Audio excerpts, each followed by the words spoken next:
Thanks to the EA Creator Network for providing me codes for these two creator kits. My opinions are my own.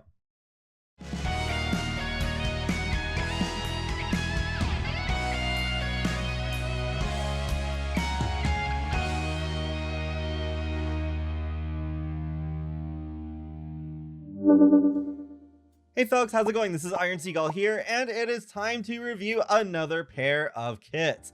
They're actually creator kits this time. Essential Glam by Cryptic Sim, which is Create a Sim, and Grange Mudroom by Peacemaker, which is Build by. Essential Glam is all about makeup, and Grange Mudroom is about making your own, well, mudroom. Though don't take it too literally because there's not really any mud or dirty stuff in it. All 27 of the new items in Essential Glam are under the makeup category, so you won't have to look far to find everything. And starting with the eyeliner here, there are a couple pairs of winged eyeliner, which is cool.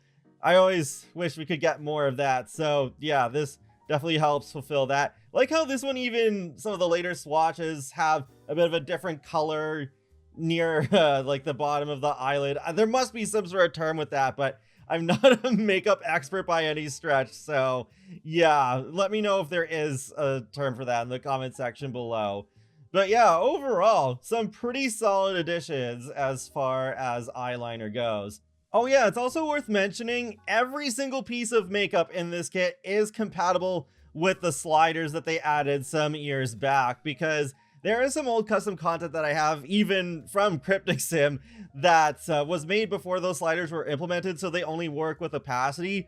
But this all works with all four, so that's really good. Makes it a lot more flexible. Some very nice makeup in the eyes category as well. This is where the theme really started to come through to me. Like, it's not just that it's makeup, but it's glamorous makeup. So especially good for party and formal wear category outfits. There are 3 new blushes, and here's my thing with blush. I've settled into a style where I rarely use it because I just think it looks so blotchy. So the odd occasion where I do use blush, I turn that opacity slider almost all the way down. But somehow Cryptic Sim has pulled it off. I especially like this last one, where you can see this sort of shiny effect, especially when you rotate your sim. Now for the lipstick. I think the lipstick is really well done too, but definitely worth noting that Cryptic Sim really leaned into more like shiny, glossier lipstick. So if that's not your thing, you might not get as much mileage out of the lipstick as you'd think. But yeah, again, like some really good stuff, especially if you're dressing your sim up for party or formal occasions. So yeah, I think there is some stuff I'm going to use here. Oh yeah, this one was weird to me because when I would use the sliders to change the color, or even just the regular color options, they barely changed at all. So I don't know what was going on with that, if that's a glitch or intentional. This one's good though. Yeah, that's probably one of my favorite ones. But yeah, some very shiny, glossy stuff going on. I don't know. I don't really have much else to say about the lipstick other than that, yeah, I overall do like it. There's some new face paint, though probably not the first thing you would think of when you think of the term face paint, but there are some face highlighters. You may have seen this sort of thing as custom content, but now you can have this sort of stuff in the game. Well, there actually is one in the base game by Peachy Fairy, but now you can have some more of them. Interesting, the second one, it has some beauty marks. I was not expecting that. I almost thought they were supposed to be freckles, but yeah, I think they're meant to be beauty marks. So you could also layer those with actual freckles that are also in skin details. You'll see that in a minute. Here's another face highlighter. Definitely brighter overall than the first one, much easier to see the different swatches. And this last one is probably my favorite out of these face highlighters. So even though I don't tend to use face highlighters, I think I'll experiment with this one to see if I could just make it work. I do like the freckles, and it's kind of funny timing considering we even got some in the free update, so that was a surprise. I almost missed it. And then I was making this look for Lacey to show how some of the items work together rather than just individually. And then I was like, wait a minute, there's something new here. And the freckles do have 3 different swatches. So here is the example I came up with. As someone who does spend a lot of time in Create a Sim, I knew this already, but eyelashes really help bring a makeup look together. And I'm not really a huge fan of Max's eyelashes. So I also used Kijiko's eyelashes here. Because, yeah, I have been using these custom content eyelashes for many years and I just love it. So had to show that off too, especially for those of you who love using those as well. It is too bad this kit didn't come with any new eyelashes since they are technically under makeup. And you're probably wondering too, what's the masculine catalog like? Well, the face paint options show up, but none of the others. But of course, you can take off the masculine tag and then you can put them on. While I was initially nervous about how a makeup focused kit would turn out, this was a lot better than I thought. Now for Grange Mudroom by Peacemaker.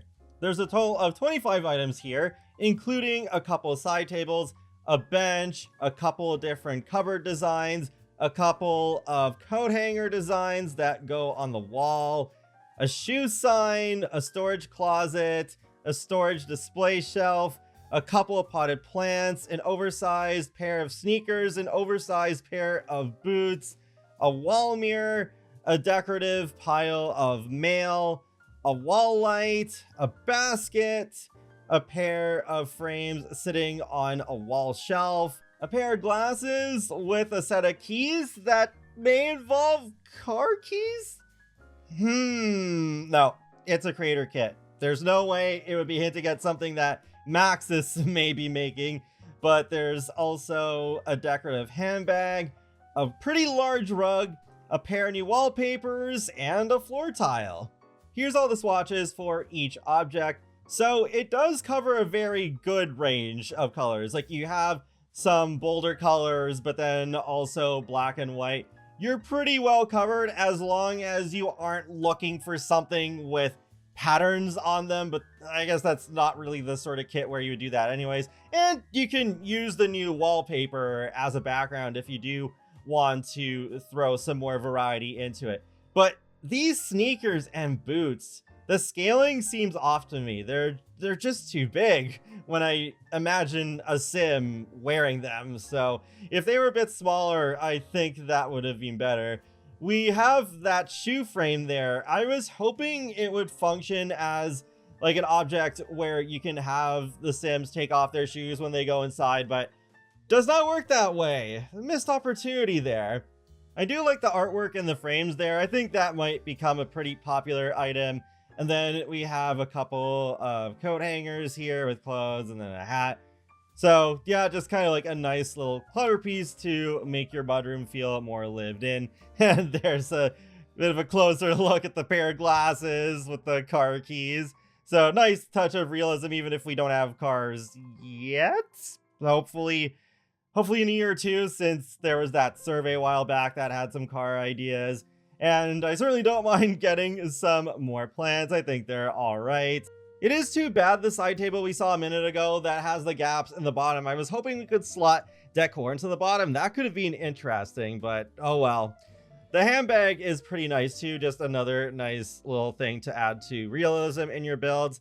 The rug is nice too. I like the patterns and I just kind of messed around with sizing it down to see how that would look. Something strange I saw with a few of the objects like the side tables and the storage closet, it's especially easy to notice with the black and green swatches. There's some strange gray texture pixelation going on. I am not sure why. Was that always there, or is this some sort of bug that happened when Maxis put them into the game? I don't know. I'm confused, but it looks pretty noticeable to me. And it's a real shame too, because the green swatches, I think, are my favorite swatches for those objects. Creator build kits don't have styled rooms, so I figured, why not show off another creator? Here's the Grange Mudroom X Laundry by Abigail Snail. I thought it was cool how they integrated Laundry Day into this build, just because, like, it just makes sense for those two to go together. What's basically my mudroom in real life is both a mudroom and laundry room.